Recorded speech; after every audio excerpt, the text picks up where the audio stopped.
ॐ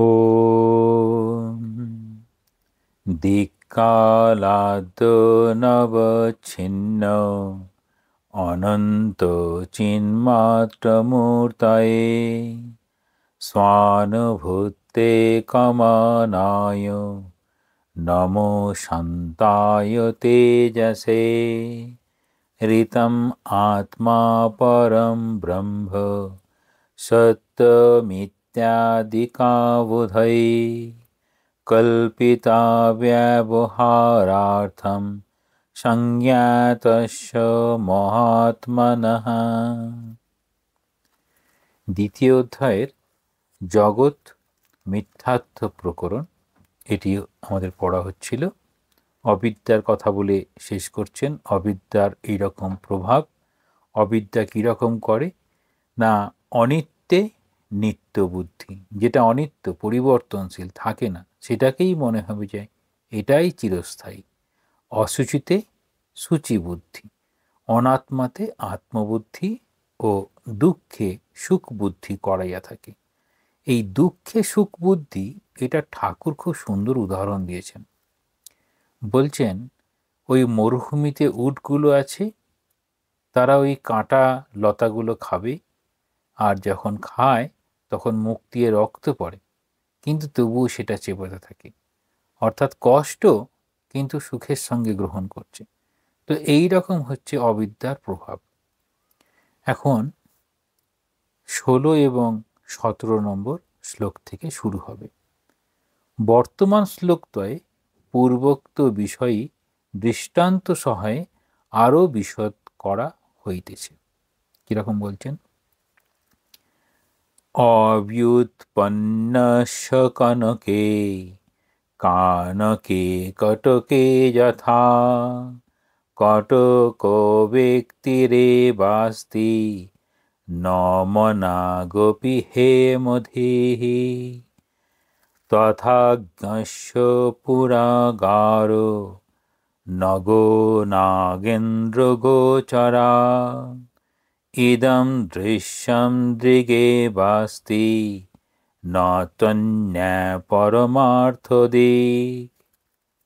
বলছেন কনকে অবুৎপন্নস্য যথা কানকে কটকে কটক ব্যক্তি এব অস্তি হেমধি মানক অপি ন অস্তি তথা অজ্ঞস্য পুর আগারো নগো নাগেন্দ্র গোচরা ধী সত্যা ইব ভাতি ইদং দৃশ্যম মিথ্যা দৃক এব অস্তি ব্রহ্মৈব সত্যমিতি অন্যা বুদ্ধি তু ন উদেতি যত স অপরমার্থক দিক অপরম অর্থ দিক। বলছেন সুবর্ণ বিষয়, এখানে সুবর্ণ বলতে সোনা বোঝাবে। সুবর্ণ বিষয়ে অনভিজ্ঞ পুরুষের যেমন সুবর্ণ নির্মিত বলয়ে কেবল বলয় বুদ্ধিই হইয়া থাকে, কখনো সুবর্ণ বুদ্ধি কিঞ্চিত মাত্র হয় না। তাহলে হয়তো সোনার বল, ওই বলটাই দেখছে, সেটি যে সোনার মনে করছে এরকম রঙের একটা বল, কিন্তু সেটা সত্যিকারের যে সোনার বল বুঝতে পারে না। সেইরূপ অজ্ঞানীরও নগর গৃহ বৃক্ষ পর্বত সর্পাদি দৃশ্য বিষয়ক বুদ্ধি সত্যরূপই প্রতিভাত হয়। যেটি আমাদের কাছে এই বাড়ি ঘর শহর পর্বত যা কিছু দৃশ্য বিষয়, সেগুলোই সত্য বলে মনে হয়। এই সত্য বলে মনে হয়, তার সঙ্গে এই ব্যবহারিক দৃষ্টিকোণে আমরা ব্যবহার করি সত্য বলে মনে হয় বলে। এই দৃশ্য মিথ্যা, এই দৃশ্য মিথ্যা কারণ পরিবর্তনশীল বলে মিথ্যা। আর পরিবর্তনশীল বলে মিথ্যা, আর যদি চিরস্থায়ী হতো তাহলে তার পরিবর্তন হতো না। তাহলে নিত্য শুদ্ধ বুদ্ধ মুক্ত নিত্য এই স্বভাবটা এই জগতে থাকে না, পরিবর্তনশীল। দ্রষ্টা চৈতন্য স্বরূপ ব্রহ্মই সত্য। সাধারণত আমরা যেসব প্রথমে খেয়াল করব, আমি সব জিনিস দেখছি, তাহলে আমি দেখছি আমি একজন জীবন্ত মানুষ, তাহলে আমার সামনে যেসব দৃশ্যগুলো যা দেখছি সেগুলো হয়তো কোনো পদার্থ হতে পারে, জীবজন্তু হতে পারে। তাহলে প্রথমে যিনি দেখছেন, দ্রষ্টা যিনি দেখছেন, তার মধ্যে একটা চৈতন্য সত্তা আছে। এবার নিজেকে আমরা যদি মনে করি যে হ্যাঁ সত্যি আমার মধ্যে সেই চৈতন্য স্বরূপ আছে, সেই স্বরূপটাই একমাত্র ব্রহ্ম, সেটিই সত্য। কারণ আমাদের দেহের পরিবর্তন হয়, ছোটবেলায় একরকম থাকি, বড় হলে একরকম। মনের পরিবর্তন, বিভিন্ন ভাবনা প্রভাবে আমরা পাল্টে যাই, তাহলে মনের দিকে পরিবর্তন। বুদ্ধির পরিবর্তন, সেটিও ঘটে। প্রাণ শক্তির পরিবর্তন, খুব ছোটবেলায় খুব দুরন্ত, অনেক কর্মক্ষমতা, অনেক দুষ্টুমি, তারপর আস্তে আস্তে বড় হয়ে ধীর স্থির হলো। তারপর যখন এইরকম প্রাণ শক্তি কমে যাবে, তখন যেন আস্তে আস্তে আমি প্রায় ম্রিয়মাণ। তাহলে এইরূপ অন্য যথার্থ জ্ঞানের উদয় তাহার কখনোই হয় না, কারণ সে অজ্ঞ ব্যক্তি, অপরমার্থদর্শী। তাহলে পরমার্থদর্শী আর অপরমার্থদর্শী, অর্থাৎ পরমার্থদর্শী বলছেন এই পারমার্থিক সত্তাকে যিনি দেখতে পান, তিনি হচ্ছেন পরমার্থদর্শী। অপরমার্থদর্শী অর্থাৎ জগৎটাকেই দেখছেন। তাহলে এই জগৎটাকে দেখছেন, তার আগে আরও দুটি সত্তার মধ্যে থাকা হয়। সেটি একটি তুচ্ছ সত্তার মধ্যে অবস্থান করে যখন তার জ্ঞানের উন্মেষ হয়নি। তারপর জ্ঞানের উন্মেষ হচ্ছে, কিন্তু মাঝে মাঝে ভুল ভ্রম সেগুলো রয়েছে, সেগুলো প্রাতিভাসিক সত্তার মধ্যে রয়েছে। প্রাতিভাসিক সত্তা অতিক্রম করে ব্যবহারিক জগৎ, তার সেই ব্যবহারিক জগতেও যেটি দেখছেন সেটি অপরমার্থ, অর্থাৎ সেটি এইরকম বস্তু, জাগতিক বিষয় সব দেখা হচ্ছে। আর যখন পরমার্থ দেখা হবে, তখন সব কিছুর মধ্যে চৈতন্য সত্তাকে দেখা হবে। কিরকম বলছেন এটার? বলছেন যেরূপ সুবর্ণে অবুৎপন্ন, তাহলে বুৎপন্ন অবুৎপন্ন, অর্থাৎ যাবজ্জীবন সুবর্ণ বিষয়ে অজ্ঞ পুরুষের সুবর্ণ নির্মিত বলয় ও কর্ণভূষণ কুণ্ডলাদিতে ইহা বলয়াদি, এইরূপ বলয়াদি মানে হচ্ছে বলের মতো, বলয়াদি এইরূপ সত্যত্ব বুদ্ধি হইয়া থাকে। ইহা সুবর্ণ এইরূপ জ্ঞান কখনোই হয় না, কারণ তাহার সুবর্ণ জ্ঞান নাই। তদ্রূপ অজ্ঞানী পুরুষের নগর, গৃহ, বৃক্ষ, পর্বত, সর্পাদি দৃশ্য বিষয়ক বুদ্ধি সত্যরূপই প্রতীত হয়। তাহলে আমরা সাধারণ মানুষ, আমাদের এই জাগতিক সত্তায় পৌঁছাতেই অনেক জ্ঞানের প্রয়োজন হয়। তাছাড়া এরকম কত ভ্রান্ত ধারণার মধ্যে দিয়ে আমরা চলি। হয়তো কোথাও হেঁটে গেল, বাড়ি এসে শরীর খারাপ করলো, তখন বলছে ওই গাছতলার নিচে দিয়ে যাচ্ছিলাম, হাওয়া লেগে গেছে। কত রকম সব অন্ধবিশ্বাস, এরকম কত বিশ্বাস অবিশ্বাস, যুক্তি বিচারের বাইরে এরকম ভাবনা নিয়ে আমরা চলতে থাকি। তারপর যুক্তি বিচারের মাধ্যমে যুক্তি বিচারকে অবলম্বন করে ব্যবহারিক সত্তায় অবস্থান করলে, সেই যারা ব্যবহারিক সত্তায় আছে তাদেরও ভুল হয়। তারপর সেই ভুলটা যখন চলে যাবে, অর্থাৎ সঠিক জ্ঞান হবে, ওই ঠাকুর যেমন বলছেন এককে জানার নাম জ্ঞান, আর বহুকে জানার নাম হচ্ছে অজ্ঞান। তাহলে এই যখন বহু দেখছি, অর্থাৎ নগর, গৃহ, বৃক্ষ, পর্বত, সব বহু দেখছি, অর্থাৎ সেখানেও অজ্ঞান। কিন্তু বিকারাত্মক বস্তু, অর্থাৎ সর্বকার্য কেবলমাত্র নাম মাত্র। তাহলে বিকার আর পরিণাম বলে বলা হয়। পরিণাম দুধ দই হয়ে গেল, পরিণাম বলা হচ্ছে বিকার। যেন ওই দড়ি ছিল, অন্ধকার সাপ বলে মনে হলো, এটি হচ্ছে বিকার। তাহলে কিন্তু বিকারাত্মক বস্তু অর্থাৎ সব কার্য কেবল নাম মাত্র, কারণ বিষয় বস্তু তো নাই। তাহলে অধিষ্ঠান পরমার্থভূত দৃক পদার্থ, অর্থাৎ চৈতন্য স্বরূপ ব্রহ্মই সত্য। এখানে একটা বিষয় বলছেন খুব সুন্দর করে, সেটি বলছেন অধিষ্ঠান। তাহলে যেটাতে অধিষ্ঠান করছে, সেই অধিষ্ঠানটা হচ্ছে ব্রহ্ম। তাহলে সব কিছুর অধিষ্ঠান অর্থাৎ এই যে আমাদের নাম রূপের যে জগৎ, তার প্রত্যেকটারই যে অধিষ্ঠান মানে সত্তারূপে যিনি বিরাজ করছেন, সেই ব্রহ্মই সত্য। এইরূপ বুদ্ধি ব্রহ্মজ্ঞানের অভাববশত তাহাদের কখনো উদিত হয় না। তাহলে ব্রহ্মজ্ঞানের অভাব হলে পরে এইরূপ বুদ্ধি আসে না। কীরকম বলছেন? যে সচ্চিদানন্দ স্বরূপ আত্মাতেই, এবার ব্যভিচারী বলা হবে। ব্যভিচারী মানে যিনি বহু জায়গায় যাচ্ছেন। ব্যভিচারী নাম রূপাত্মক প্রপঞ্চ কল্পিত। তাহলে এক আত্মা, যেমন বেদান্ত সারে বলা হয় তিনি উপাদান কারণ এবং নিমিত্ত কারণ, দুটিই তিনি। অর্থাৎ যদি মাটিকে নেওয়া হয়, মাটি সেটিও ব্রহ্ম, এবং কুমোর যে তৈরি করছে মাটির বিভিন্ন পদার্থ, মানে মাটির দিয়ে তৈরি হচ্ছে বিভিন্ন রকম বস্তু, সেখানে ঘটি, বাটি, থালা, টব, মূর্তি, কত কি তৈরি করছেন। তো বলছেন নিমিত্ত কারণ এবং উপাদান কারণ দুটোই সেই ব্রহ্ম। এখানে সেরকমভাবে বলছেন যে এই নাম রূপাত্মক যে প্রপঞ্চ দেখছি, বিভিন্ন নাম দিয়ে বিভিন্ন বস্তুকে যে বলা হচ্ছে, সেই প্রপঞ্চ হচ্ছে কল্পিত। তাহলে সচ্চিদানন্দ আত্মাতেই, তাহলে আত্মাতে সচ্চিদানন্দ, এবার ব্যভিচারী হচ্ছে নাম রূপ দিয়ে ব্যভিচারী হয়ে যাচ্ছে। তাহলে ব্রহ্মের উপরে এইরকম অধিষ্ঠান হচ্ছে। অজ্ঞানী অধিষ্ঠান সৎরূপ ব্রহ্মকে জানে না।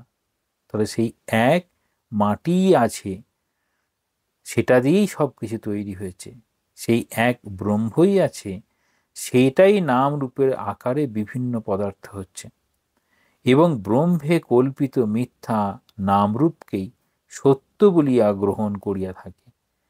তাহলে ব্যবহারিক জগতে এই নামরূপটাকে সত্য বলে গ্রহণ না করলে ব্যবহারিক জগৎটা আবার ঠিক থাকে না। অতএব অজ্ঞানী অপরমার্থদর্শী।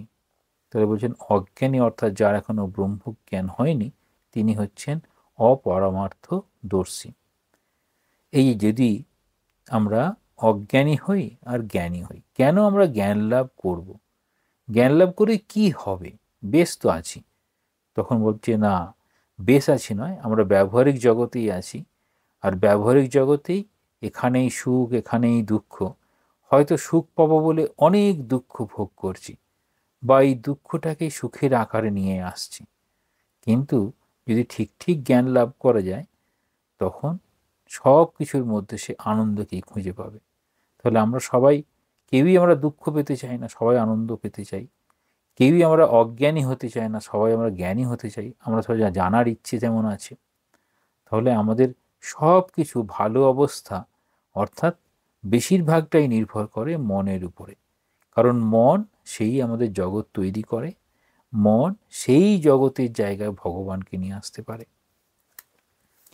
বলছেন জ্ঞানী ও অজ্ঞানীর নিকট সংসার বিভিন্ন রূপে প্রতিভাত হয়। এটি ঠাকুর বারবার বলতেন, সেটি এখন এখানে বলা হবে। অজ্ঞস্য দুঃখ ঘময়ম গস্যানন্দময়ম জগৎ অন্ধম ভুবনমন্ধস্য প্রকাশম তু সচক্ষুষঃ। বলছেন জগৎ অজ্ঞস্য দুঃখ অঘময়ম গস্য আনন্দময়ম ভাতি অন্ধস্য ভুবনম অন্ধ সচক্ষুষ তু প্রকাশম। তাহলে কি বলছেন? জগৎ অজ্ঞানীর নিকট দুঃখময়। তাহলে দুঃখময় জগৎ অজ্ঞানীর নিকট, অর্থাৎ আমাদের যেমন না জানলে কঠিন, জানলে পরে সোজা, এইরকম যেমন আমরা বলি, ঠিক সেই রকম এই আমাদের জানা নেই বলে এই জগতের যখনই আমার মনের মতো কিছু হলো না, আমার চাওয়া পাওয়ার সঙ্গে মিলল না, সঙ্গে সঙ্গেই আমাদের কাছে দুঃখ এসে হাজির হয়। তাহলে জগতে যা কিছু হচ্ছে আমার মনের মতো সব কিছু সবসময় হবে না। তো সেটার পরিবর্তন হবে। সেটিকে গ্রহণ করার ক্ষমতা কার থাকবে? যিনি এই জ্ঞানের পথে চলেছেন। আর যিনি অজ্ঞানের পথে চলেছেন, তিনি দুঃখ, অভিশাপ, মান অভিমান এর মধ্যে দিয়ে চলবেন। তাই জগৎ এই অজ্ঞানীর নিকট দুঃখময়। এই দুঃখের প্রকাশ কখনো চুপচাপ থেকে যাওয়া, কখনো খুব মনের উপর অভিমান, এসব সব চলে আসবে। কিন্তু জ্ঞানের দৃষ্টিতে উহা আনন্দময়। কেন জ্ঞানের দৃষ্টিতে আনন্দময়? জ্ঞানী কোনটাকে জানার চেষ্টা করছেন? না, জ্ঞানী সৎকে জানার চেষ্টা করছেন, ব্রহ্মকে জানার চেষ্টা করছেন। ব্রহ্মের স্বরূপটা কি?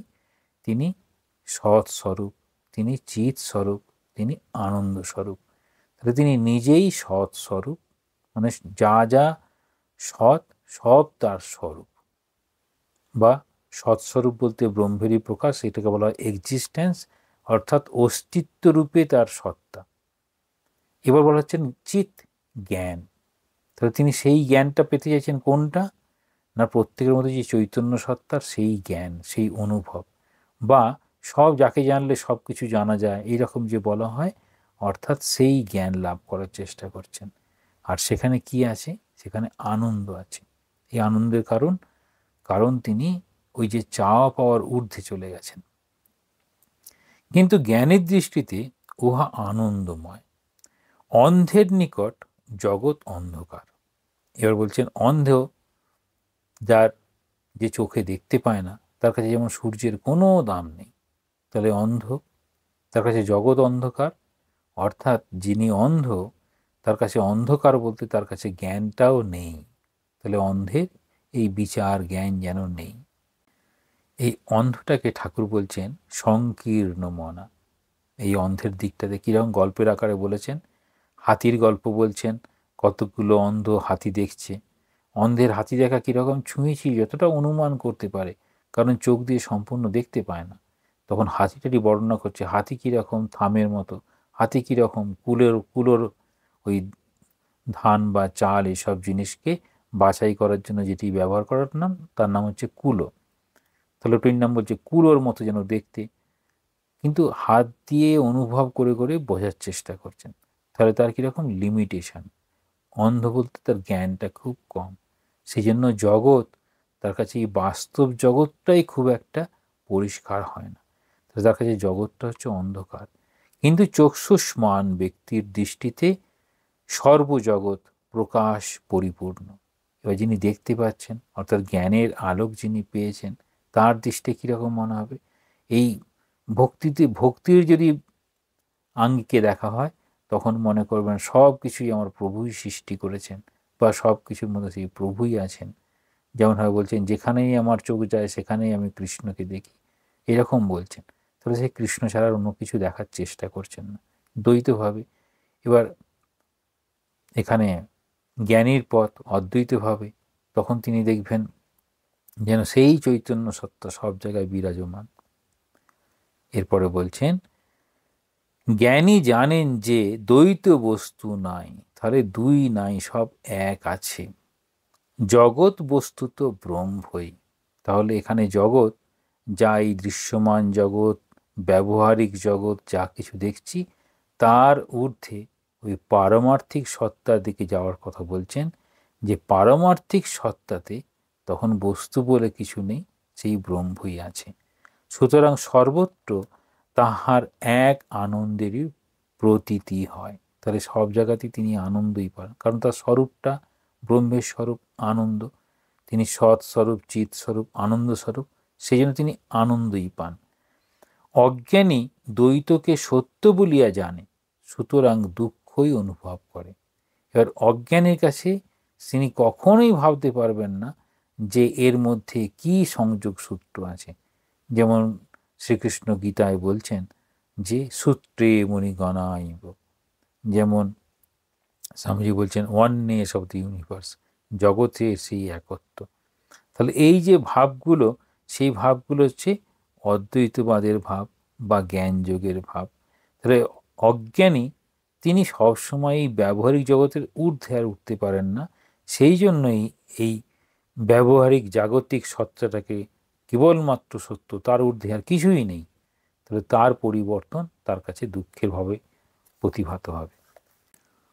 অপামার্গলতে বায়ম বিরুদ্ধ ফলদ ভবঃ মুক্তকদৃশাং বিমোক্ষায় সংসারায় পরাকদৃশম।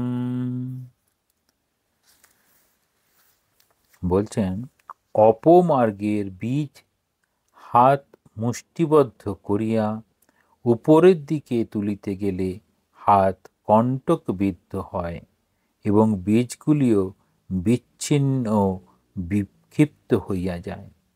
এই অপমার্গের বীজ মানে এক ধরনের গাছের বীজ, কখনো কখনো এরকম থাকে, যেমন ধানের যেমন শীষ এরকম উপর থেকে নিচের দিকে নামালে পরে তখন ধানগুলো একরকম হবে, আর যদি উল্টো দিকে নিয়ে যাওয়া হয় তখন ধানের যে ওই খুব সূক্ষ্ম ধারালো অংশটা তখন হাতে ফুটে যাবে।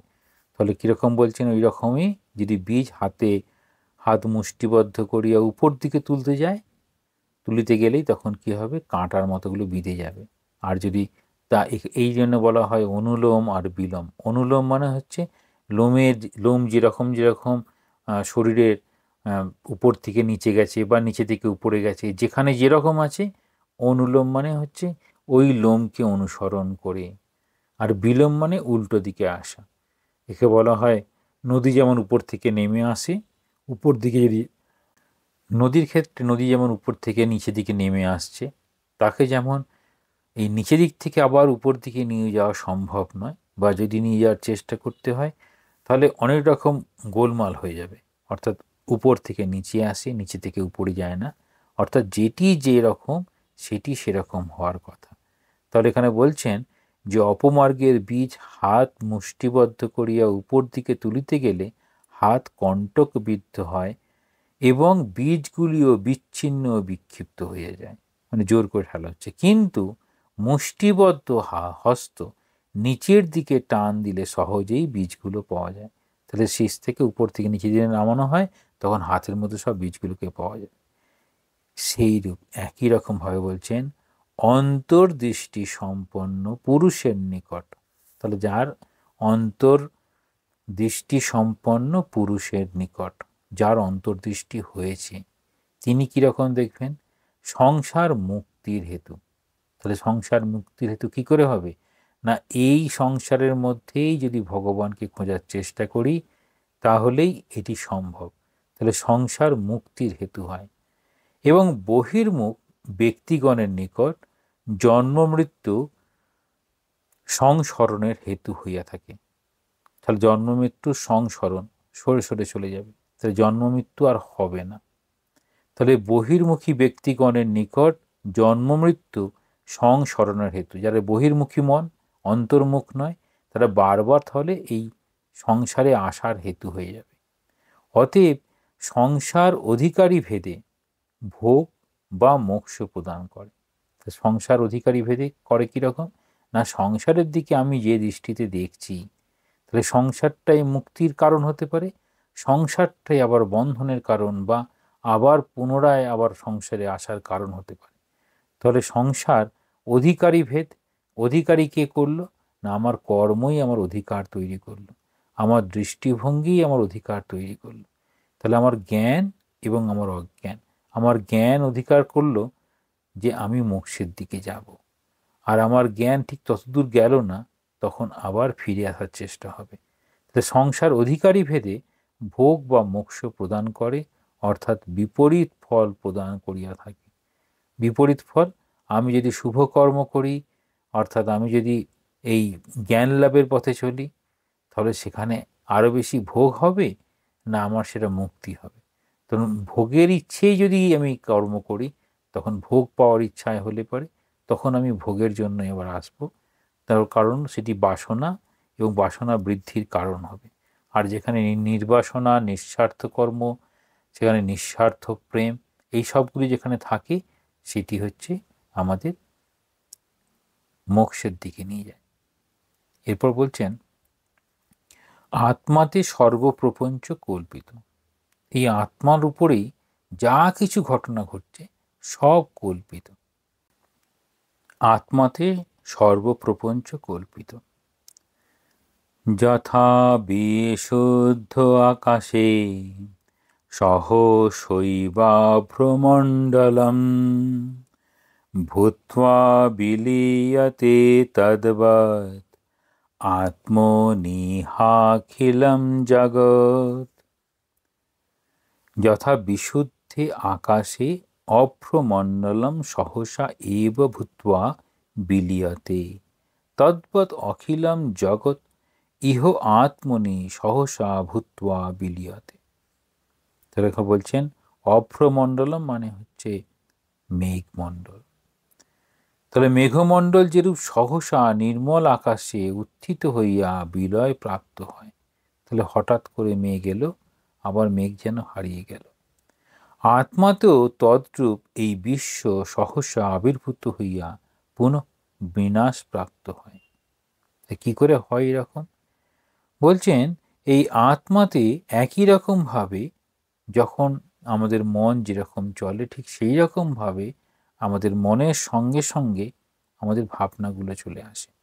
তাহলে যেমনভাবে আকাশে মেঘ করলো, মেঘ এলো, হয় বৃষ্টি হলো বা বৃষ্টি হলো না, মেঘটি আবার মিলিয়ে গেল, ঠিক সেরকম বলছেন আত্মাতে এরকম জগৎ তৈরি হলো।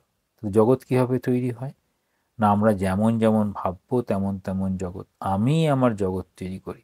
স্বামীজি যেমন বলছেন যে আমরাই আমাদের জগৎ তৈরি করি। তাহলে আমরা যেরকমভাবে ভাববো, কল্পনা করব, আমাদের কাছে জগৎটা সেই রকম হবে।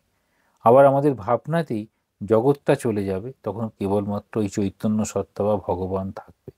তাই আত্মাতেও তদ্রূপ এই বিশ্ব সহসা আবির্ভূত হইয়া পুনঃ বিনাশ প্রাপ্ত হয়। ব্রহ্ম তাহতে কিঞ্চিত মাত্র দোষ লিপ্ত হয় না। তা সত্ত্বেও আমাদের মধ্যে যে ব্রহ্ম, তিনি কিন্তু নির্লিপ্ত। এই নির্লিপ্ত কীরকম? ঠাকুর খুব সুন্দর একটা উদাহরণ দিয়েছেন। বলছে প্রদীপের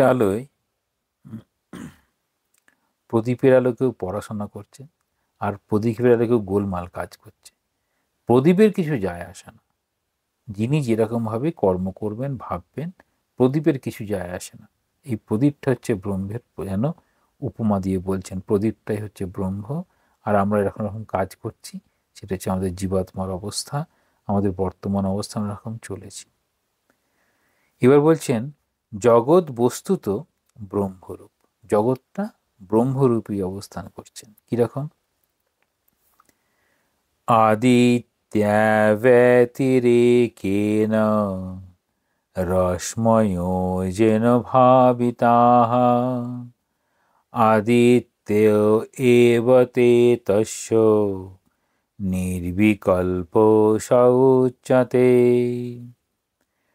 বলছেন যেন রশ্ময় আদিত্য অব্যতিরেকেন ভাবিতা তস্য তে আদিত্য এব স্বনির্বিকল্প উচ্যতে।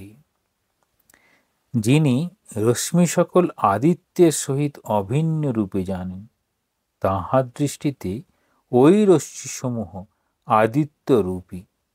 তদ্রূপ যিনি জগৎকে ব্রহ্মের সহিত অভিন্ন রূপে জানেন, তাহার নিকট জগৎ ব্রহ্মই, জগৎ বলি আর ভিন্ন কিছু নাই।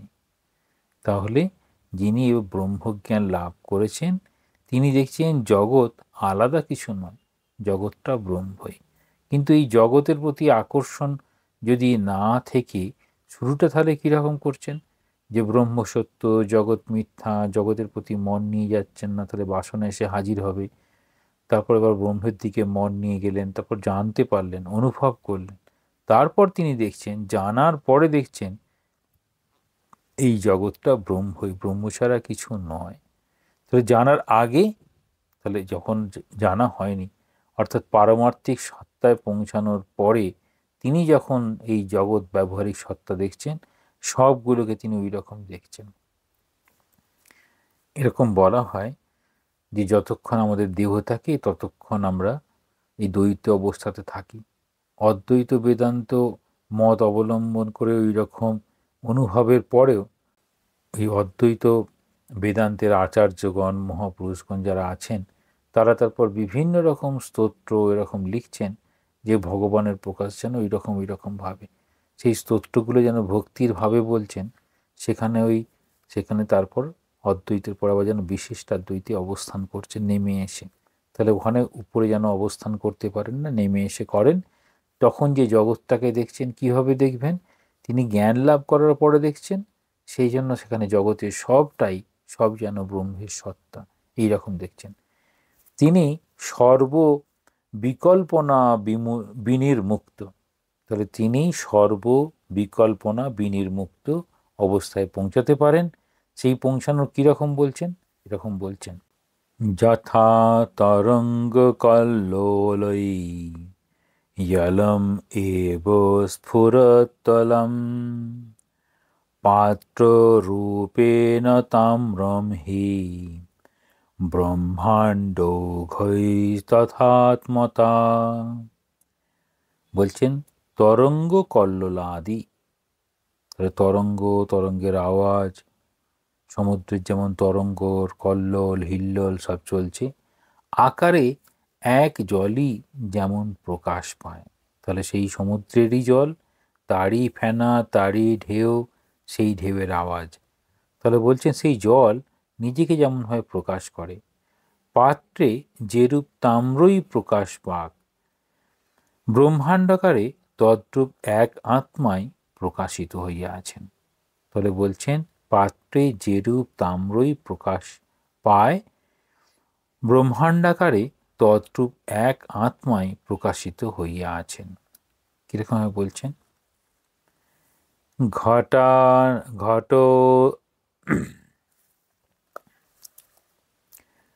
ঘটো নামনা যথা পৃথ্বী পটো নামনা হিতন্তবঃ জগৎ নামনা চিদা ভাতি জ্ঞেয়ং তত্তৎ অভাবতঃ। বলছেন মৃত্তিকা যেরূপ ঘট নামে ও তন্তু যেরূপ পট নামে প্রসিদ্ধ হয়, তদ্রূপ চৈতন্য বা ব্রহ্মই জগৎ নামে প্রসিদ্ধ। সেই ঘট পট নামের অভাব ঘটাইয়া মৃত্তিকা ও তন্তুকে চিনিবার ন্যায় জগৎ নামেরও অভাব ঘটাইয়া ব্রহ্মকে জানিতে হয়। বাচাম্ভরণম বাচারাম্ভন বিকারো নামধেয়ম মৃত্যে কেত্যেব সত্যম। ঘটকাদিরূপ কার্য পদার্থের কেবল শব্দ মাত্রই অবলম্বন, উহা নাম মাত্র, মৃত্তিকাই একমাত্র সত্য পদার্থ। কিরম বলছেন? মৃত্তিকা যেরূপ ঘট নামে, তাহলে মাটি যদি ঘট তৈরি হয় ঘট নামে, যা যা তৈরি হবে সেই নামে। একই রকম তন্তু সুতো যেরূপ সেই সুতো দিয়ে যা যা তৈরি হবে সেই নামে, তখন যেন সুতোর নামে আমরা বলি না, তখন ওই নামে সেটি শাড়ি ধুতি বিভিন্ন হতে পারে, তাহলে সেই পট নামে প্রসিদ্ধ হয়। একই রকম চৈতন্য বা ব্রহ্মই জগৎ নামে প্রসিদ্ধ। তাহলে সেই চৈতন্য সত্তা মায়া প্রভাবে এই জগৎ রূপে প্রকাশ পাচ্ছেন, কিন্তু সেই চৈতন্য সত্তাকে দেখা যাচ্ছে না, বুঝতে পারা যাচ্ছে না। তবুও সেই ঘট, মানে ঘট, বিভিন্ন ঘট যা যা হলো, আর বিভিন্ন রকম যে পট হলো, নামের অভাব ঘটাইয়া, যখন ঘট তার নামের অভাব কি দেখব না, এটা মাটির তৈরি, তাহলে মাটি যদি দেখা হয় তখন আর ঘট দেখতে পাবো না। একই রকম এই পট বা কাপড়ের যা কিছু দেখছি, যদি আমি সুতোর দিকে দেখার চেষ্টা করি তখন সুতোটাকে দেখব। তাহলে সেখানে এই ঘট আর পট না দেখে তখন আমরা মাটি এবং তন্তু এটা দেখার চেষ্টা করব। একই রকম জগতের এই যে নাম, বিভিন্ন নামরূপ যা দেখছি, সেইটা যদি বাদ দেওয়ার চেষ্টা করি তাহলে তার যে সত্তা সেটি হচ্ছে ব্রহ্ম, সেটিকে বুঝতে পারা যায়। বাচারম্ভনম বিকারো নামধেয়ম মৃত্তিকেত্যেব সত্যম। তাহলে মৃত্তিকাই সত্য। তাহলে ঘটকাদিরূপ যত রকম রূপ আছে মাটি দিয়ে তৈরি হয়েছে, কার্য পদার্থের কেবল শব্দ মাত্রই অবলম্বন, উহা নাম মাত্র। তাহলে ওটি আবার যখন পরিবর্তন হবে, মাটির জিনিসগুলো সব মাটিতে মিশে যাবে।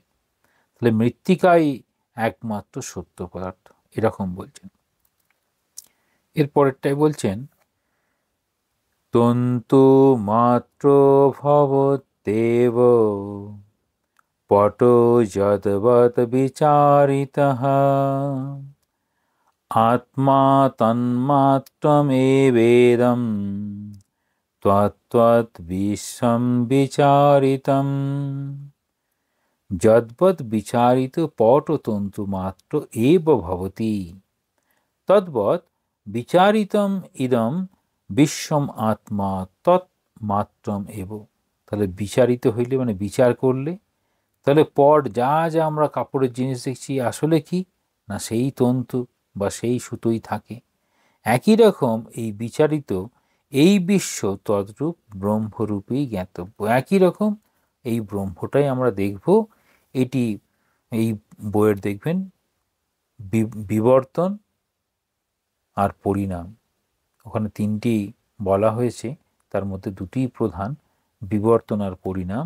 আমরা যদি ওই 31 পৃষ্ঠায় দেখি তখন দেখব বস্তু কীরকমভাবে পরিবর্তন হয় না, একটা প্রথমে আরম্ভ, তারপর পরিণাম, তারপর বিবর্তন, শেষে দেখাবে যদি আমরা কেবলমাত্র এই বিবর্তবাদটাকেই কেন গ্রহণ করা হবে সেটি বলা হয়েছে। অদ্বৈত বেদান্ত মতে এই বিবর্তবাদটাকেই গ্রহণ করা হয়েছে, আর পরিণামবাদটা হচ্ছে সাংখ্য শাস্ত্র সম্মত পরিণামবাদ। যেমন হবে দুধ দই হয়ে গেল, আর বিবর্ত হচ্ছে দড়ির মধ্যে সাপকে দেখা। আর একটা হচ্ছে আরম্ভবাদ, যেন আরম্ভ হচ্ছে কোনো কিছু দিয়ে। তাহলে যা কিছু জগতে দেখছি, মাটি ছিল, তাহলে সেখানে একটা কুমোর এলো, কিছু তৈরি করলো, সেটা হচ্ছে আরম্ভবাদ দিয়ে শুরু করে, সেখানে যেন এইসব বহু সংযোগে একটি করে বস্তু তৈরি হয়, সেটিকে বলতে চেয়েছেন। সেটি একদম জাগতিক অবস্থায়। আর পরিণাম আর বিবর্ত সেটি প্রধান হয়ে দাঁড়ায়। বিবর্তবাদটা বলছেন যা কিছু দেখছি আসলে সেই সত্তা যেন বিবর্তনের আকারে, বিবর্তকারের মাধ্যমে এই জগৎ যা কিছু দেখছি সেই ব্রহ্ম যেন জগতের আকার পেয়েছে, এইরকমভাবে বলা হয়েছে। ওম শান্তি শান্তি শান্তি। হরি ওম তৎসৎ। শ্রীরামকৃষ্ণার্পণমস্তু। আমরা আরেকবার দেখে নিই যেটা যেটা পড়া হলো। সেটা বলতে চাইছেন, বিশেষভাবে বলা হলো যে পরমার্থদর্শী আর অপরমার্থদর্শী তাদের মধ্যে পার্থক্য কি। পরমার্থদর্শীর কাছে জ্ঞান, আর অপরমার্থদর্শী তিনি এই জগতের মধ্যেই রয়েছেন। জ্ঞানী এবং অজ্ঞানীর এই জগৎকে দেখার রূপের কীরকম পার্থক্য হয়। জ্ঞানীর কাছে এই জগৎটাই হচ্ছে মুক্তির যেন আকর, এই জগতের মধ্যে দিয়ে আমি যেন জ্ঞান লাভ করব। আর অজ্ঞানী এই জগতের মধ্যে দিয়ে যেটুকু জ্ঞান লাভ হচ্ছে তার সঙ্গে যেন দুঃখ সুখ সব যেন মাঝে মাঝে গুলিয়ে যাচ্ছে। সেই জন্য বলছেন এই জগৎ যেখানে আনন্দের কারণ হয় জ্ঞানীর কাছে, এই জগৎ সেখানে অজ্ঞানীর কাছে যেন দুঃখ মায়া মোহ কষ্ট এসব এসে যেন তার কাছে হাজির হয়। তাহলে আত্মাই সর্বত্র রয়েছেন, অন্য কিছু নেই, সেরূপ সম্পর্কে বললেন। যেমন আত্মা অর্থাৎ সেই ব্রহ্ম সব কিছুর যেন প্রকাশ। শুধু যদি প্রকাশের দিকে তাকাই তাহলে সেটি বুঝতে পারবো না।